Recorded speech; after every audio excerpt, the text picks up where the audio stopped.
வணக்கம் ஃப்ரெண்ட்ஸ். ஐயனார் துணை சீரியலில் இன்னைக்கு எபிசோடில் என்ன நடக்க போகுதுன்னு பார்க்கலாம் வாங்க. வானதி ரொம்பவே ஒரு டேஞ்சரஸான கேர்ள் தான். பாம்புன்னு அடிக்கவும் முடியாது, பழுதுன்னு தாண்டவும் முடியாதுன்னு சொல்லுவாங்களே, அந்த கேட்டகிரி அவங்க. பாண்டிக்கு ஃபோன் பண்ணி அவர் வேலை செய்யறது கெடுக்கிறதும் இல்லாம ரொம்ப பொறுமையா பேச ஆரம்பிக்கிறவங்க. அவங்க குணத்தை காட்ட ஆரம்பிச்சிடுறாங்க. சரி, இப்போ நான் உங்ககிட்ட ஒன்று கேட்குறேன், நீ அதுக்கு டைரக்டா பதில் சொல்லணுங்கிற வானதி. நான் என் வீட்டை விட்டு கொடுத்துட்டு உனக்காக எத்தனை தடவை பேசியிருக்கேன். அதே மாதிரி உனக்கு ஒரு சூழ்நிலை வந்தா நீ எனக்காக உன் வீட்டை விட்டு கொடுப்பியா அப்படின்னு வானதி கேட்க பயங்கர டென்ஷன் ஆயிடுறாரு பாண்டியன். இருந்தாலும் கஷ்டப்பட்டு அதை கண்ட்ரோல் பண்ணிக்கிட்டு, இங்க பாரு, ஏற்கனவே உன் கேள்விக்கு நான் பதில் சொல்லிட்டேன். எனக்கு 2 பேரும் முக்கியம்தான். ஆனா உனக்காக என் வீட்டை விட்டு கொடுத்தெல்லாம் பேச முடியாது. முதல்ல அப்படி ஒரு சூழல் வரவே வராது. என் வீடு என்ன உன் வீடு மாதிரின்னு நினைச்சியா அப்படின்னு பாண்டி சொல்லிட்டு இருக்க வானதி அடுத்து என்ன சொல்லலான்னு யோசிச்சுட்டு இருக்கும் போது, வானதி வானதி எத்தனை நேரம் உள்ளறையே உட்கார்ந்துருப்ப, வெளியே வாடின்னு அவங்க அம்மா கூப்பிடு. இதோ வரேம்மா அப்படின்னு பாண்டி சொன்ன பதிலால வந்த எரிச்சலை அவங்க அம்மாட்ட காட்டுறாங்க. அடுத்து உடனே குரலை மாத்திக்கிட்டு, சரி பாண்டி, அம்மா கூப்பிடுது, நான் உன்னை அப்புறமா கூப்பிடுறேன்னு சொல்ல, அப்பாடா தப்பிச்சோண்டா சாமின்னு அவரு போனை வச்சிடுறாரு. ஆனா வானதி இன்னும் லைன்லயே தான் இருக்காங்க. சத்தம் எதுவும் கேட்கலன்றத பார்த்துட்டு ஹலோ ஹலோ ஹலோ ஹலோ அப்படின்னு கத்திட்டு இருக்க அவரு போனை கட் பண்ணி ஓரமா வச்சுட்டு வேலையை பார்க்க ஆரம்பிக்கிறாரு. அதுக்குள்ள கட் பண்ணிட்டான், வையன்னா வச்சிடுவான். ஒரு ஐ லவ் யூ இல்ல ஒன்னும் இல்ல அப்படின்னு வானதி புலம்பிட்டு இருக்க, ஏய் வானதி வா வெளியில அப்படின்னு அவங்க அம்மா கத்துறாங்க. மொத்த ஆத்திரத்தையும் சேர்த்து வரேன்மான்னு ரொம்ப எரிச்சலா சொல்லிட்டு சேன்னு மடியில இருக்க தலைவணியை தூக்கி வீசுறாங்க வானதி. அப்போ சோழன் பாண்டியனை கூப்பிட்டுட்டு அங்க வர நிமிந்து பார்த்துட்டு வாடான்னு சொல்லிட்டு வேலையை பார்க்கறாரு. அங்க இருக்க ஒரு வண்டி மேல உட்காந்துக்கிட்டு, கண்ணா உனக்கு வேலை இருக்கான்னு கேட்கிறாரு சோழன். சோழன், நாட்டுல உங்களை தவிர எல்லாருக்குமே ஏதாவது ஒரு வேலை இருக்கதான் செய்யுது, புரிஞ்சுக்கிற கண்ணன். டீ வேணும் அதுதானேன்னு கேட்க, ஆமா கொஞ்சம் ஸ்ட்ராங்கா வாங்கிட்டு வரியான்னு கேட்குறாரு. போறேன் போறேன், குடும்பத்துல யார் வந்தாலும் உடனே டீ வாங்க அனுப்பிட வேண்டியது அப்படின்னு புலம்பிக்கிட்டே கண்ணன் ப்ரோ போறாரு. கரெக்டா அவர் முனகிக்கிட்டே சோழனை கிராஸ் பண்ண, டேய் போடாங்கிறேன் அப்படின்னு முதுகுல தட்டுறாரு சோழன். பாண்டிய ஏதாவது கேட்பாருன்னு எதிர்பார்த்துட்டு அவர் நிமிந்து கூட பார்க்கலன்னதும், டேய் எனக்கு காயத்ரிய நினைச்சா பயமா இருக்குடாங்கிறாரு சோழன். பாண்டி நிமிந்து பார்க்க, நான் அவளுக்கு ஃபோன் பண்ணேன்டா, அவ ஃபோன் ஆஃப்லயே தான் இருக்கு அப்படின்னு சோழன் சொல்ல, அவ ஃபோன் பண்ணும்போது நீ ஆஃப் பண்ணி வச்ச, இப்ப பழி வாங்குறா போல அப்படின்னு அவர் வேலையை பார்க்க ஆரம்பிக்க, இல்லடா நான் எனக்கு கல்யாணம் ஆயிடுச்சுன்னு அவகிட்ட சொல்லலன்னு பயங்கர அப்செட்டா இருக்காடா அப்படின்னு சோழன் சொல்ல, இதெல்லாம் ஒரு விஷயம்னு சொல்ல வந்துட்ட தூ அப்படின்ற மாதிரி பாக்குற பாண்டி, நான் தான் ஏற்கனவே சொன்னேன் இல்லடா தேவையில்லாத வேலை பார்த்துக்கிட்டு இருக்கேன்னு அப்படின்னு பாண்டி யாருக்கோ வந்த விருந்து மாதிரி சொல்லிட்டு வேலையை பார்க்க, டேய் நான் இவ்வளவு சீரியஸா போகும்னு நினைக்கவே இல்லடா. நிலாவை பொசசிவ் ஆக்கிறதுக்காக காயத்ரி கிட்ட பேசுனேன், அவ இவ்வளவு சீரியஸா இதையே நினைச்சிட்டு இருப்பான்னு நான் நினைக்கவே இல்லையே அப்படின்னு சோழன் சொல்ல, ஆமா நீ எவ்வளவு நாளா அந்த பொண்ணுகிட்ட பேசிட்டு இருந்தேன்னு கேட்கிறாரு பாண்டி. ஒரு 2 வாரம் இருக்குண்டான்னு சோழன் சொல்ல, ஒரு 2 வாரத்துல உன்னை நினைச்சு அவ்வளோ ஃபீல் பண்ற அளவுக்கு என்னடா பண்ண அப்படின்னு பாண்டி கொஞ்சம் ஆச்சரியமா தான் கேட்குறாரு. பேசுனேன்டா அவ்வளோதான்னு சோழன் சொல்ல, அப்படி என்ன பேசுனேன்னு கேட்குறாரு பாண்டி. அவ ஏதேதோ கதையெல்லாம் சொல்லுவாடா, நான் பாதி கேட்பேன் பாதி கேட்க மாட்டேன், கேட்குற விஷயத்துக்கு மட்டும் பதில் சொல்லுவேன், சோகமா இருக்கிறது எதையாவது ஷேர் பண்ணா நான் ஆறுதலா பேசுவேன், ஆனா அவ இதை வச்சு இவ்வளவு சீரியஸா யோசிப்பான்னு நான் நினைக்கவே இல்லடா அப்படின்னு சோழன் சொல்ல, இந்த லவ்ல பொண்ணுங்க கொஞ்சம் சீரியஸா தான் இருக்காங்கல்ல அப்படின்னு பாண்டி கேட்க, இதெல்லாம் லவ்ன்னு அந்த பொண்ணு எப்படி முடிவு பண்ணுச்சுன்னே எனக்கு தெரியலடா அப்படின்னு சோழன் சொல்ல, சரி விடு பயப்படாத, தப்பாலாம் எதுவும் நடக்காது, உண்மை தெரிஞ்சதும் உன் மேல கோவமா இருப்பா, அவ்வளவுதான் சரியாயிடுவா அப்படின்னு தனக்கு தெரிஞ்ச வகையில ஆறுதல் சொல்றாரு பாண்டி. ஆனா சோழனுக்கு முகமும் தெரியல மனசும் தெரியல. இல்லடா கோவத்துல ஏதாவது பண்ணிக்குவாளோன்னு தாண்டா பயமா இருக்குங்கிறாரு அவரு. இப்ப உட்கார்ந்து வருத்தப்பட்டு என்ன பிரயோஜனம், ஒரு விஷயத்த பண்ணாதான்னு நாங்க சொன்னா அதை தான் ஆர்வமா பண்ற, அப்புறம் உட்கார்ந்து வருத்தப்படுற, உனக்கு புரியுதா, பிரச்சனை உன்னை தேடி வர்றதில்ல, நீ தான் பிரச்சனைய தேடி போற, என்ன சொல்றதுன்னே தெரியலடா அப்படின்னு விரக்தியா சொல்லிட்டு வேலையை பாக்குறாரு பாண்டி. அவ்வளோதான், அடுத்த இம்சை வந்தாச்சு பாண்டிக்கு. சோழன் மாதிரி ஒரு வேலை வெட்டி இல்லாத ஆளுக்கு தான் இந்த மாதிரி ஒரு வெட்டி வானதி கரெக்டு. ஆனா கடவுள் என்ன கணக்கு போடுறான், யார் யாருக்கு முடிச்சு போடுறான்னு ஒன்றும் தெரியறது இல்லையே. என்ன புரியல பாண்டி அப்படின்னு கேட்டுக்கிட்டே வானதி வர்றாங்க. அடி பாவி, பேசி 5 நிமிஷம் கூட ஆகல, அதுக்குள்ள நேராவே வந்துட்டியா அப்படிங்கிற மாதிரி பாக்குறாரு பாண்டி. என்னடா ஆளை காணோமேன்னு பார்த்தேன், வந்துட்டியா அப்படிங்கிறாரு சோழன். டேய் இப்பதாண்டி போனை பேசிட்டு வச்ச, அதுக்குள்ள வந்து நிக்கிற அப்படின்னு பாண்டி கேட்க, சும்மாதான், ஏன் வரக்கூடாதா அப்படின்னு வானதி வம்புக்கு தயாராகிறாங்க. ஐயோ இவகிட்ட வாயை கொடுத்தா போச்சுன்னு மறுபடியும் வேலைக்குள்ள முழுகிடுறாரு பாண்டி. அது சரி, போன் பேசி முடிச்சு வச்ச உடனே கிளம்பி வந்துட்ட. இங்க வந்து உட்காந்து கடலை போட்டு விடிய விடிய வீட்டுக்கு போனதுக்கு அப்புறமும் கடலை போட்டுக்கிட்டே இருப்பீங்க. உங்களுக்கெல்லாம் நாள் இப்படியே போகுதுல்ல? உனக்கு வேற வேலையே இருக்காதா வீட்டில் அப்படின்னு சோழன் கேட்குறாரு. எனக்கு காதலிக்கிறத தவிர வேற வேலையே இல்லை ப்ரோ அப்படின்னு கிளியரா டிக்ளேர் பண்ணிடுறாங்க வானதி. நடத்துமா நடத்து அப்படின்னு சோழன் சொல்லிட்டு இருக்க. அண்ணே இந்தாங்க டீன்னு கண்ணன் ப்ரோ நீட்டுறாரு. வந்துட்டியா அப்படின்னு டீ எடுத்துக்கிறாரு சோழன். என்ன வானதி இப்பதான் போன் பேசுன, அதுக்குள்ள வந்துட்டேன்னு கண்ணன் ப்ரோவும் கேக்குறாரு. ஏன் நான் வரக்கூடாதா? எல்லாரும் ஏன் இதே கேள்வியை கேக்குறீங்க அப்படின்னு வானதி கேட்க, நீங்க வேற கேட்டீங்களான்னு அப்படின்னு மெதுவா கேக்குற கண்ணன் ப்ரோ, வானதி டீ வேணுமான்னு கேக்குறாரு. எனக்கு வாங்கிட்டு வந்திருக்கீங்களான்னு வானதி கேட்க, பாண்டிக்காக வாங்கினதுங்கிறாரு அவரு. ஏய் அதை குடுறா அவளுக்கு அப்படிங்கிறாரு பாண்டி. அவரோட மனசுல ஐயோ அப்படியாவது கொஞ்ச நேரம் வாய் மூடி இருக்கட்டுமேன்ற நினைப்பு. சரி இந்தா வானதி எடுத்துக்கண்ணு கொண்டு வந்து நீட்ட போ அப்படின்னு முதுகுல மறுபடியும் தட்டுறாரு சோழன். சீக்கிரம் வண்டியை தொடச்சு முடியுன்னு கண்ணன் ப்ரோவுக்கு பாண்டி சொல்ல, வெட்டி தண்டங்க வானதியும் சோழனும் டீ குடிக்க வேர்க்க விறுவிறுக்க வேலை பார்த்துட்டு இருக்காரு பாண்டி. அவ்வளோ வேலையிலையும் அண்ணனோட முகத்தை பாக்குறாரு. ஏய் விடுடா, ஏன் முகத்தை அப்படி வச்சிருக்க, பாத்துக்கலாம் விடுங்கிறாரு. என்னாச்சுங்கிறாங்க வானதி. இது வேற விடுன்னு பாண்டி சொல்ல, ஓ அப்படின்னு டீயை குடிக்கிறாங்க வானதி.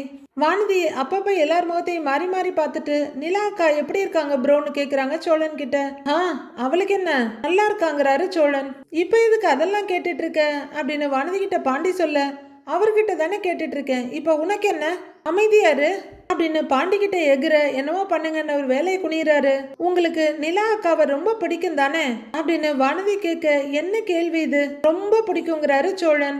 அப்ப நிலா அக்காவுக்காக நீங்க என்ன வேணாலும் செய்வீங்களான்னு கேக்குறாங்க வானதி. கண்டிப்பா அவளுக்காக என்ன வேணாலும் செய்வேன் அப்படின்னு சோழன் சொல்ல, ஆமாமா அவங்களுக்காக வேற பொண்ணுங்க கிட்ட கூட பேசுவான்னு பாண்டி சொல்ல, டேய் அடக்கி வாசிடா அப்படின்னு சைகை காட்டுறாரு சோழன். என்ன அப்படின்னு வானதி கேட்க, ஒன்னும் இல்ல சொல்லுங்கிறாரு சோழன். சரி இப்ப நான் உங்ககிட்ட ஒரு கேள்வி கேட்கிறேன். உங்களுக்கு லைஃப்ல ஒரு சிச்சுவேஷன் வருது, இது நடக்கணும்னு இல்ல, சும்மா ஒரு இமேஜினேஷன் தான் சரியா அப்படின்னு வானதி சொல்ல, இப்ப நடக்கிறது எல்லாமே நான் எதிர்பார்க்காத சிச்சுவேஷன் தான், நீ சொல்லுன்னு விரக்தியா சொல்றாரு சோழன். இப்ப உங்களுக்கு ஒரு பிரச்சனை வருது, ஒரு பக்கம் உங்க வீடு, இன்னொரு பக்கம் நிலா அக்கா அப்படின்னு வானதி ஆரம்பிக்க, ஐயோ இத கிளியர் பண்ணிக்கதான் இவ இங்க வந்தாளா, கடவுளே என்னை காப்பாத்துங்கிற மாதிரி பாக்குறாரு பாண்டி. இப்ப ஒரு பக்கம் உங்க ஃபேமிலி அவது முக்கியமா இல்ல நிலாக்கா முக்கியமான்ற சிச்சுவேஷன் வந்தா நீங்க எதை சூஸ் பண்ணுவீங்கன்னு வானதி கேட்க, நிலாவை தான் அப்படின்னு யோசிக்காம சொல்றாரு சோழன். வானதிக்கு இவ்வளவு ஃபாஸ்டா பதில் வரும்னு தெரியல. அப்படியே கொஞ்சம் அதிர்ச்சியும் திகைப்புமா பாண்டிய பாக்குறாங்க. கேட்டுக்கிட்டவனே அப்படின்ற மாதிரி வானதி பார்க்க, இதுங்களுக்கு வேற வேலையே இல்லைன்னு நினைக்கிறாரு பாண்டி. சரி நிலாவுக்காவுக்காக வீட்டை விட்டு வெளியே வர்ற மாதிரி ஒரு சூழ்நிலை வந்துருச்சு, அப்ப என்ன பண்ணுவீங்கன்னு வானதி கேட்க, அவளை கூட்டிக்கிட்டு வீட்டை விட்டு போயிடுவேங்கிறாரு அடுத்த செகண்டே. வானதி இதை வேற கேட்டுதான் தெரிஞ்சுக்கணுமா?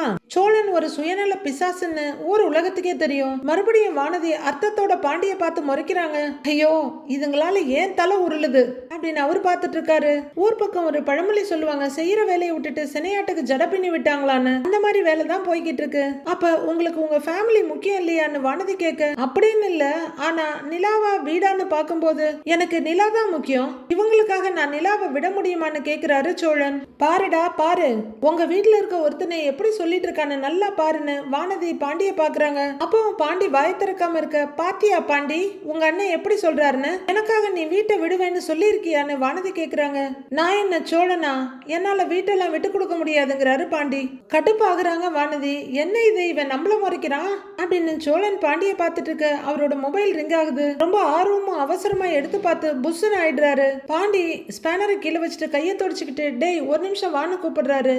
என்னடான்னு கேக்குறாரு அவரு. டேய் வாடா வா அப்படின்னு கையில இருக்க டம்ளரை வாங்கி வச்சுட்டு சோழனை கூப்பிடுறாரு பாண்டி. கொஞ்சம் தள்ளி வந்ததும் போன்ல யாருன்னு கேக்குறாரு. காயத்ரின்னு நினைச்சேன்டா, அவ இல்ல கஸ்டமர் கேருங்கிறாரு சோழன். அவ நம்பர் சேவ் பண்ணலையா என்னன்னு பாண்டி கேட்க, சேவ் பண்ணிருக்கேன்டா, ஒருவேளை சார்ஜ் இல்லாம ஆஃப் ஆகி வேற நம்பர்ல இருந்து கால் பண்றாளோன்னு நினைச்சேன்டா, கடைசியில எடுத்து பார்த்தா கஸ்டமர் கேரு அப்படின்னு சோழன் சொல்ல, சரி ரொம்ப டென்ஷன் ஆகாத பாத்துக்கலாம் விடுன்னு பாண்டி சொல்றாரு. பாருங்க சோழன், உங்களுக்கு அப்புறம் பிறந்த பையன் எவ்வளவு பக்குவமா பேசுறாருன்னு. எப்படிதான் நீங்களாம் அடிப்படை அறிவு கூட இல்லாம இருக்கீங்கன்னே தெரியல. பாவம் அண்ணன் டென்ஷனா இருக்கானேன்னு பாண்டி சோழனைய பார்த்துட்டு இருக்க. எல்லாருக்கும் உங்க கவலை, எனக்கு ஏன் கவலைன்னு நினைக்கிற வானதி. எல்லாரும் அவங்க காதல்ல நல்லா உறுதியா தான் இருக்காங்க. ஆனா நான் தான் எக்கேடு கெட்டு போனா என்ன, எனக்கு வீடுதான் முக்கியம்னு இவன் இருக்கிறான் அப்படின்னு வானதி கோவத்துல கைய வைக்க பக்கத்துல இருக்க வண்டி மேல அழட்டி வச்சிருந்த ஸ்பேர் எல்லாம் கண்ணன் ப்ரோ தலையில படப்படான்னு விழுது. வச்சிருந்த கிரீஸ் டப்பி அப்படியே கண்ணன் ப்ரோ தலையில கொட்டி மூஞ்சில எல்லாம் வழியுது. பொண்ணு பார்க்க போன செந்தில் கிணத்துக்குள்ள இருந்த கவுண்டமணி கிட்ட மாட்டி வெள்ளை வேஷ்டி வெள்ளை சட்டையெல்லாம் கருப்பான மாதிரி எல்லாம் ஆகல. கண்ணன் ப்ரோவோட முகம் மட்டும் தான் கருப்பாயிடுது. பாவம் ஒரு பக்கம், பழி ஒரு பக்கமா. ச்சே அப்படின்னு முகத்தை தொடச்சிக்கிறாரு அவரு. ஒர்க் ஷாப்ல போய் வெட்டி முறிச்சிட்டு வீட்டுல வந்து இஞ்சி தின்ன குரங்கு மாதிரி சோழன் உட்காந்து நெகத்தை கடிச்சிட்டு இருக்க எனக்கு என்னன்ற மாதிரி பல்லவனும் நிலாவும் அவங்கவுங்க வேலையை பார்த்துட்டு இருக்காங்க. சோழா இந்த டீ எடுத்துக்கோ அப்படின்னு வேலை பார்த்து வேர்த்து களைச்சு போய் வந்திருக்க சோழனுக்கு சேரன் டீ கொடுக்குறாரு. அது சுயநினைவு இல்லாம அப்படியே உட்கார்ந்துருக்க. டேய் சோழா இந்தடா டீ எடுத்துக்கோடாங்கிறாரு அவரு மறுபடியும். சரின்னு எடுத்துக்க பல்லவா அப்படின்னு அந்த பக்கம் போக குடனேன்னு அவரும் வாங்கிக்கிறாரு. பாண்டி எங்கடான்னு கேட்க உள்ளறாங்கிறாரு அவரு. டேய் பாண்டி டீ எடுத்துக்கோடான்னு ரூமை பார்த்து குரலை கொடுத்துட்டு இந்தாம்மா நீ எடுத்துக்கோமான்னு நிலாவுக்கு நீட்டுறாரு சேரன். அங்க வைனா நான் எடுத்துக்கிறேங்கிறாரு பாண்டி. அப்போ நண்டு சிண்டு வண்டியில வருது. எவ்வளவு திமிர் இருந்தா அவன் நம்ம காயத்ரியை சீட் பண்ணியிருப்பான் அப்படின்னு ஒரு நண்டு வண்டியை நிறுத்த சிண்டு வேகமா கீழே இறங்குது. 2 பேரும் வேகமா சோழன்னு கூப்பிட்டுக்கிட்டே வாசப்படிக்கிட்டு வர்றாங்க. யாரு அந்த நண்டு சிண்டோ அப்படின்ற மாதிரி நடேசன் பாக்குறாரு. அவரு டீய வாயில வைக்க சோழன் சோழன் அப்படின்னு இவனுங்க தான் பேர் வச்ச மாதிரி கூப்பிட்டு இருக்கானுங்க. டீய குடிக்க போன நிலாவும் அப்படியே எடுத்துட்டு வெளியே பாக்குறாங்க. யாரா நீங்க என்ன நடேசன் கேட்க சோழனை பாக்கணும் அப்படிங்குது ஒரு நண்டு. சோழன் ஃப்ரெண்ட்ஸான்னு கேட்க ஆமாங்கிறான் ஒருத்தன். பார்க்க டீசெண்டா இருக்கீங்க, அவனுக்கு எப்படி ஃப்ரெண்ட்ஸு அப்படின்னு குழப்பமா பாக்குறாரு நடேசன். சோழன் கப்ப கீழே வச்சுட்டு எழுந்திருக்க போக டேய் நீ இருடா நான் பாக்குறேன்னு சேரன் வர்றாரு. ஓகே தியாகி வெளியே போயிட்டாரு, நம்ம டீயை குடிக்கலாம் அப்படின்னு மறுபடியும் டம்ளரை கையில எடுத்துக்கிறாரு சோழன். வெளியே வர்ற சேரன் யாருப்பா நீங்கன்னு கேக்குறாரு. சோழனை பாக்கணும் அப்படின்னு ஒரு நண்டு கத்துது. நீங்க யாரு அத முதல்ல சொல்லுங்கன்னு சேரன் கேட்டுட்டு இருக்க பாண்டி உள்ள இருந்து எட்டி பாக்குறாரு. அதான் சொல்றோம்ல சோழனை பாக்கணும் அப்படின்னு இன்னொரு பொடியும் சொல்றான். பாண்டியும் வெளியே வர சோழன் அப்படின்னு ஒரு பொடியும் கூப்பிடுறான். டேய் என்னங்கடா அப்படின்னு பாண்டி வந்து நிக்க எத்தனை முறை சொல்றது சோழனை பார்க்கணும் அவரை கூப்பிடுங்கிறாரு ஒரு பையன். சோழன் இப்ப வெளியே வர்றீங்களா இல்லையான்னு இன்னொரு பையன் கேட்க சோழன் எழுந்து நிக்கிறாரு. அவரை கூப்பிடுங்கன்றான் ஒரு பையன். இவ வேற இருக்காளே அப்படின்னு சோழன் எழுந்து நின்று பாத்துக்கிட்டு இருக்க. நீ எல்லாம் எனக்கு தூசி மாறிடான்னு கையில இருக்க தூசிய ஊதிக்கிட்டு இருக்காங்க நிலா. அப்படியே சோழன் மெதுவா வர அதோ அங்க இருக்காரு பாருடான்னு ஒரு பையன் இன்னொருத்தன்ட்ட சொல்றான். பாடா அப்படின்னு ஃப்ரெண்ட கூப்பிட்டுட்டு கடகடன்னு அந்த வராண்டாவை தாண்டி உள்ளர வர்றாங்க.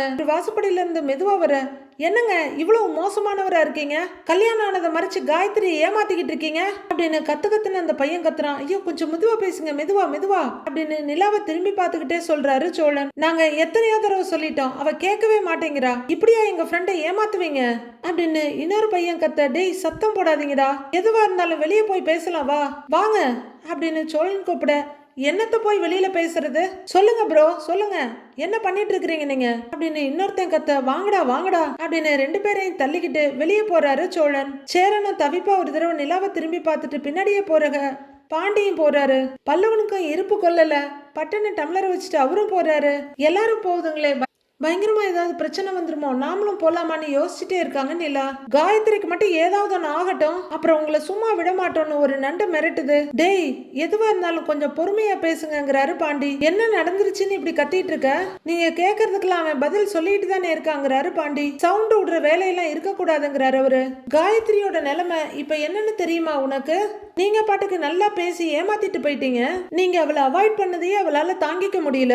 இதுல உங்களுக்கு கல்யாணம் ஆயிடுச்சுன்னு தெரிஞ்சதுல இருந்து அவ நேத்தில இருந்து ரூமை விட்டே வெளியில வரல, கதவை தட்டினாலும் திறக்கவே மாட்டேங்கிறா அப்படின்னு ஒரு பையன் சொல்ல. சோழனுக்கு அதை பத்தி எல்லாம் கவலை இல்ல, எங்க நிலாவுக்கு கேட்டுருமோன்னு திரும்பி திரும்பி பயத்தோட பாக்குறாரு. பாண்டி திகச்சு போய் பார்க்க சேரன் ரொம்பவே சங்கடத்தோட பாத்துட்டு இருக்காரு. போலாமா இங்கே இருக்கலாமான்னு நிலா உட்கார்ந்து இருக்க. டேய் கதவை திறக்கலன்னா இங்க எதுக்குடா வந்தீங்க, இவன் கொத்தனாரு அவன் டிரைவரு அவன் மெக்கானிக்கு, இந்த 3 பேர்கிட்டையும் வந்து நின்னு கேட்டு என்ன பிரயோஜனம், போய் ஒரு கார்பெண்டரை பாருங்கடா அப்படின்னு காமெடி பண்றாரு நடேசன். அதை விட்டுட்டு இங்க வந்து கத்திட்டு இருக்கீங்க அப்படின்னு ஏதோ அவருக்கு தெரிஞ்சதா சொல்றாரு. 2 பேரும் அவரையும் சோழனையும் மாத்தி மாத்தி முறைக்க இவர் எதுக்கு இப்ப காமெடி பண்ணிட்டு இருக்காரு அப்படின்னு பல்லவன் கேட்க. டேய் நான் உள்ளதை தாண்டா சொல்றேன், என்னமோ புதுசா சொல்ற மாதிரி சொல்லிக்கிட்டு இருக்கிற, கதவு திறக்கலன்னா போய் கார்பெண்டரை பாருங்கடா, இல்லைன்னா பூட்டு திறக்கிறவங்கள போய் பாருங்க, அதை விட்டுட்டு இவன்கிட்ட வந்து இங்க கேட்டுக்கிட்டு இருக்கிற அப்படின்னு நடேசன் விடாம சொல்லிக்கிட்டு இருக்க.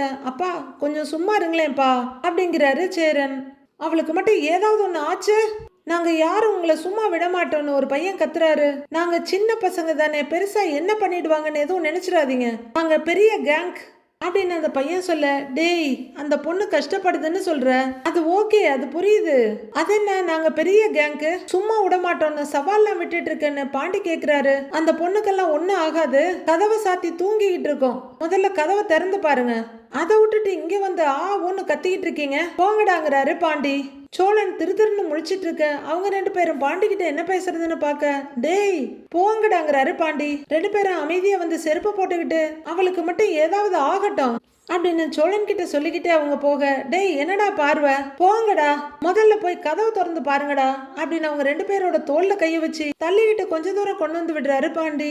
எல்லாருமே பசங்களா இருந்தாலும் இதுக்கு பேர் தான் முதிர்ச்சின்னு சொல்றது. சோழன் எல்லாம் ஒரு பையனும் இல்ல, மனுஷனும் இல்ல, ஆளும் இல்ல, அதனால விட்டுறலாம். பாவம் சின்ன பசங்க உணர்ச்சி வசப்பட்டு வர பாண்டி அதை அழகா டீல் பண்ணி அனுப்புறாரு. அந்த பொண்ணுக்கு ஒன்னும் ஆயிருக்காது, 2 வாரம் பார்த்து பேசி லவ் பண்ணதுக்கெல்லாம் எந்த தப்பான முடிவும் எடுக்க மாட்டாங்க, கிளம்பு போங்கடா அப்படின்னு பாண்டி அவங்கள சமாதானமாவும் கொஞ்சம் மிரட்டலாவும் சொல்லி அனுப்பி வைக்கிறாரு.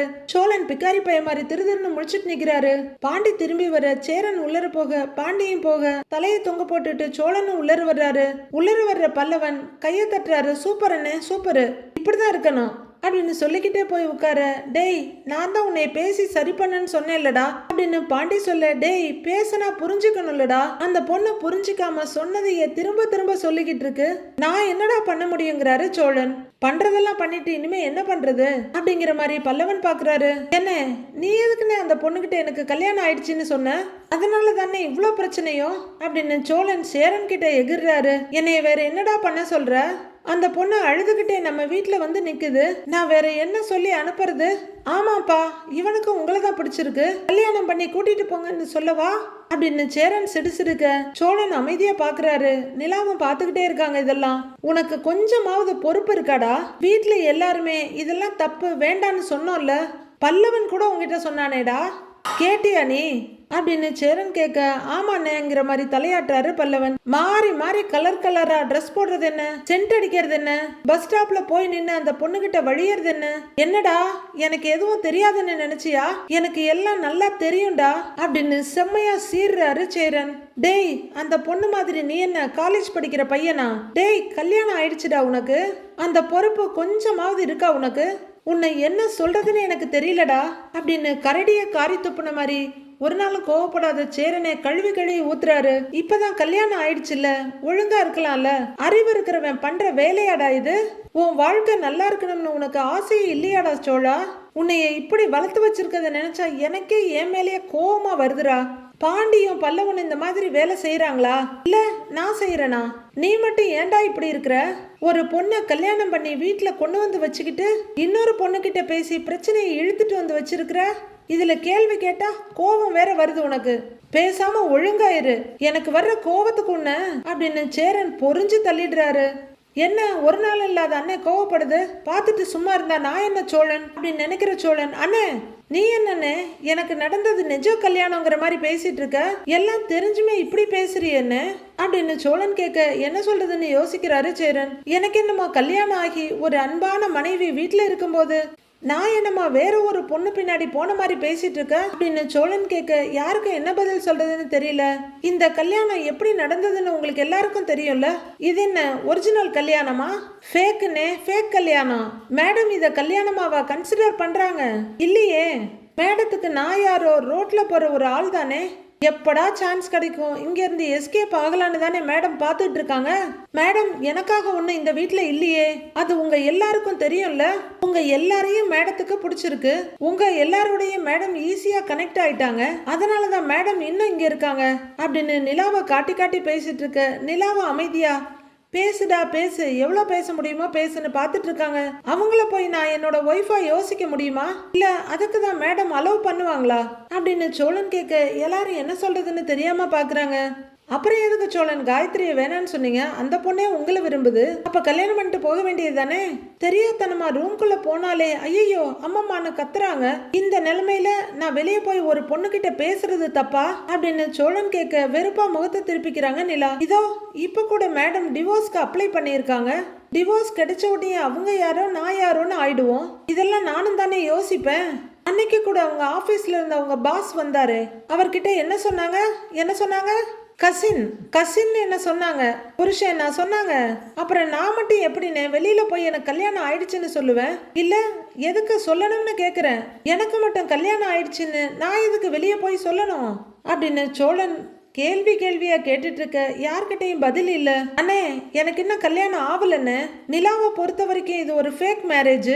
நான் மட்டும் எதுக்கு கல்யாணமா பார்க்கணும்? இன்னும் கொஞ்ச நாள்ல டிவோர்ஸ் கிடைச்சிரும். அதுக்கப்புறம் அவங்க பாட்டுக்கு பைய தூக்கிக்கிட்டு போயிடுவாங்க. அதுக்கப்புறம் நான் தனியா தானே நான் கிடக்கணும். அதுக்கு நான் இப்பவே ஏதாவது ஒரு பொண்ணு கூட பேசினா அதை தப்புங்கிறீங்க. ஏங்க கரெக்டு தானேங்க? நான் கரெக்டா தானே சொல்றேன் அப்படின்னு சோழன் நிலா கிட்ட கேட்க அவங்க எந்த பதிலும் சொல்லாம முகத்தை திருப்பிக்கிறாங்க. உங்களுக்கும் எனக்கும் நடுவுல எதுவுமே இல்ல. நமக்கு நடந்தது ஒரு ஃபேக் மேரேஜ். நீங்களே என்ன கசின்னு தான் சொல்றீங்க.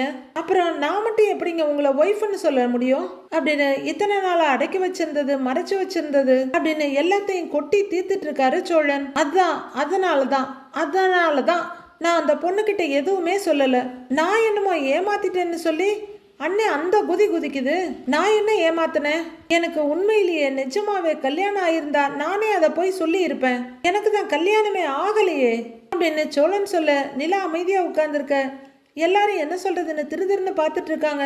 அண்ணே வாண்ணே இப்பவே போய் அந்த பொண்ணை பார்க்க போலாம் வா. இவங்க தான் என் ஒய்ஃப்னு காட்டுவோம். இவங்க வருவாங்களான்னு கேளுண்ணே. அண்ணே வரமாட்டாங்கண்ணே. எனக்கு தெரியும் வரவே மாட்டாங்க. இப்ப சொல்லு நான் என்ன தப்பு பண்ணினேன் அப்படின்னு சோழன் கேட்க சேரனுக்கு என்ன சொல்றதுன்னே தெரியல. அந்த பொண்ணு பேசிச்சு, நானும் பேசினேன். அவன் மேல லவ் எனக்கு சுத்தமா கிடையாதுன்னு. அதுக்காக கல்யாணம் ஆனதை மறைச்சி அந்த பொண்ணை ஏமாத்தி பேசினேன்லாம் பெரிய பழியெல்லாம் தூக்கி என் தலையில போடாதீங்க அப்படிங்கிற சோழன். ஏங்க நான் சொல்றது கரெக்டு தானேங்கன்னு கேக்குறாரு. நிலா எதுவுமே பேசாம அமைதியா பாத்துட்டு இருக்காங்க. சொல்லுங்க நான் சொல்றது கரெக்டு தானே அப்படின்னு சோழன் கேட்க நிலா பேசாம தலையை குனிஞ்சுக்கிறாங்க. லாஜிக்கா அடிக்கிறான்டா அப்படின்னு பாண்டி சொல்ல எதுவுமே பேச முடியாத அளவுக்கு பாயிண்டா பேசுது என்ன அப்படின்னு பல்லவனும் அண்ணங்கிட்ட சொல்றாரு. நீங்க சொல்லுங்க நான் சொல்றது கரெக்டு தானே, உங்களால இல்லைன்னு சொல்ல முடியுமா அப்படின்னு நிலா கிட்ட சோழன் கேட்க சேரன் என்னடா இது இப்படிலாம் பேசிட்டு இருக்கான்னு தவிப்பா பாத்துட்டு இருக்காரு. இல்ல இன்னைக்கு ஒரு முடிவு தெரியாம நான் விட மாட்டேங்கிற மாதிரி சோழன் பிடிவாதமா நிலாவை பாத்துட்டு இருக்காரு. நிலா மெதுவா எழுந்து நிக்கிறாங்க. சோழன் ஒரு எதிர்பார்ப்போட பார்க்க ஆமாங்க கரெக்டு தான் அப்படின்னு நிலா சொல்ல ஐயோ இவன் அப்படியே அந்தர் பல்ட்டி அடிச்சிட்டா கேட்டு தொலைச்சிருக்காம இருக்கலாமோ அப்படின்ற மாதிரி அதிர்ந்து போய் பாக்குறாரு சோழன். என்னன்னு அப்படின்னு பல்லவன அதிர்ச்சியோட பாண்டிய பாக்குறாரு. நமக்கு தான் டிவோர்ஸ் ஆக போகுதே, கரெக்டா தான் சொல்றீங்க அப்படின்னு நிலா சொல்ல இதை ஏத்துக்கிறதுக்கு சோழன் தயாரா இல்ல. என்னப்பா நீ இப்படி பேசுறன்ற மாதிரி சேரன் தவிப்பா பாக்குறாரு. அண்ணே எங்களுக்கு நடந்தது ஃபேக் மேரேஜ். நான் அவரை என் ஹஸ்பண்டாவே நினைக்கலன்னு அப்படின்னு நிலா சொல்ல அதிர்ச்சியோட பாக்குறாரு சோழன். பல்லவன் மறுபடியும் பயங்கர வருத்தத்துக்கு போயிடுறாரு. பாண்டியுமே இவங்க இப்படி தடாலடியா சொல்லுவாங்கன்னு எதிர்பார்க்காம அதிர்ந்து போய் பாக்குறாரு. அப்புறம் அவர் மட்டும் ஏன் அந்த பொண்ணுகிட்ட என்ன ஒய்ஃப்னு சொல்லணும்? அவரு கரெக்டா தானே கேக்குறாரு அப்படின்னு நிலா சொல்ல ஆடி போன சோழன் என்ன இப்படி பேசுறா அப்படின்னு நிலாவைய பாத்துட்டு இருக்க. டிட் ஃபார் டேட்டடா அப்படின்ற மாதிரி நிலா பாக்குறாங்க. உண்மைதான் சோழன், நீங்க யார் கூட வேணா பேசலாம், அது தப்பே இல்ல. எஸ் யூ ஆர் ரைட் அப்படிங்கிற நிலா சேரன் கிட்ட திரும்பி அண்ணே நீங்க பண்ணினதுதான் தப்பு. இவருக்கு கல்யாணம் ஆயிடுச்சுன்னு நீங்க அந்த பொண்ணுகிட்ட சொன்னீங்க. இவருக்கு தான் கல்யாணமே ஆகலையே. எல்லா இடத்துலயும் சோழன் கரெக்டா தான் இருந்திருக்காரு. நீங்க தான் ஏதோ தப்பா அண்டர்ஸ்டாண்ட் பண்ணிருக்கீங்க அப்படின்னு நிலா சொல்ல எல்லாரும் வாயடிச்சு போய் நிக்கிறாங்க. இவ ஏன் இப்படி எல்லாம் பேசிட்டு இருக்கா? ஆனா நான் அந்த பொண்ணுகிட்ட பேசும்போதெல்லாம் இவ காண்டானாலே அப்படின்னு சோழன் குழம்பி போய் பார்த்துட்டு இருக்க. சோழன் கூப்பிடுறாங்க நிலா. அப்படின்னு அவர் பார்க்க நீங்க போய் அந்த பொண்ணை பாருங்க அப்படின்னு நிலா சொல்ல என்ன அப்படிங்கிறாரு அவரு. பாவம் நேத்துல இருந்து கதவை திறக்கலன்னு வேற சொல்றாங்க. நீங்க போய் கூப்பிட்டீங்கன்னா அந்த பொண்ணு கண்டிப்பா கதவை திறக்கும் அப்படின்னு நிலா சொல்ல என்ன இவளே என்ன போ சொல்றான்னு அதிர்ச்சியா பாக்குறாரு சோழன். அந்த பொண்ணு கிட்ட நடந்தது எல்லாத்தையுமே சொல்லுங்க. எங்க அண்ணன் உங்ககிட்ட சொன்னது எல்லாமே பொய். எனக்கு நடந்தது ஃபேக் மேரேஜ். டிவோர்ஸ் அப்ளை பண்ணியிருக்கோம். சீக்கிரமே டிவோர்ஸ் கிடைச்சிரும்னு சொல்லுங்க. எல்லா உண்மையும் சொல்லிருங்க. என்ன எதையும் மறந்துடாதீங்க. எல்லாத்தையுமே சொல்லிட்டு அந்த பொண்ணு கூட உங்க லவ்வை நீங்க கண்டினியூ பண்ணுங்க அதுதான் கரெக்ட்னு நிலா நிதானமா சொல்லிட்டு சிரிப்போட முடிக்கிறாங்க. ஆனா சோழன் தான் அப்படியே அதிர்ந்து போய் நிக்கிறாரு. நாம இவளுக்கு வலை போடலான்னு பார்த்தா இவன் நம்மளுக்கு கொக்கிய போட்டுட்டாலே, கோர்ட்டுக்கெல்லாம் போக வேணாம், எல்லாமே இங்கேயே முடிச்சதுங்கிற மாதிரி அவர் பயத்தோட பார்க்க சேரன், பல்லவன், பாண்டி 3 பேருமே அதிர்ச்சியோடவே நிக்கிறாங்க. அடுத்து என்ன நடக்க போகுதுன்னு நாளைக்கு பார்க்கலாம் ஃப்ரெண்ட்ஸ்.